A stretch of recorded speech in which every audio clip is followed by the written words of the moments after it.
Şu yerilip ketdi. Yo, müşteri halis tug'ilib qolganim bek pushaymon qildim ha. Qachon qaysi etsizlikdan chiqmay yuriydi ekanmiz. Aldırma tutsan şaga aytı gelse.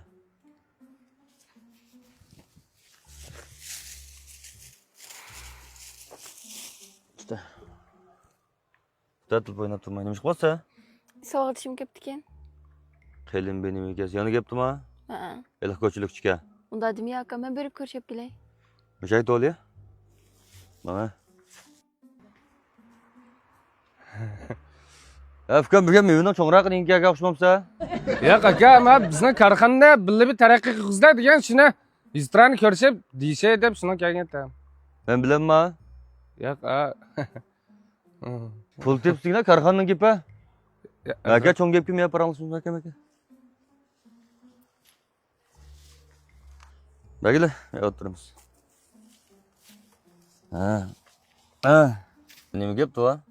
Endi bu bizning bu korxona qurilgani 35 yil bo'ldi. Biz ko'lami 220 ming mo epchers kep qildi. Chonki. Bu korxonada hamda mana Germaniya, Ispaniya, Geniya. Gel. Biz nima ish qildim Allam degina? Mal satib shu bil ishlab va ishga billa berib kelay deb o'ylagandim. Bunun xizmeti var. Üç öyde oturup xizmet kılıyordu da.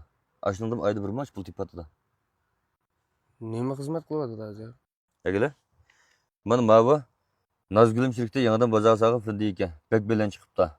Tayya xaridagi mal setip ayda 3000 koydan 5000 koygacha pul tap qılıyordu ekan. Ündidarın qo'shsangiz bo'ladi, mal basmaysiz, vakolatchi bo'lmaysiz. Tayya xaridagi mal setipasingizdan bo'ldi. Qag'ashlar shirkat qildi. Ündidar numara kichik gariblik Nazbar Sengujo. Aloqalash telefon nomeri 133 25 64 70 30. Yo'q, shirkatda birga ishlasak bekchiq pul topgan oldi aka deyma. Chiq o'qituvchilarga dars so'zlab turdi, qanday setishni bek belab tutib qo'ydi deyma. Qaylab kapsamış emili bazarning ishini qila. Haqiqiy tijoratchi naq gap bilan qiladi.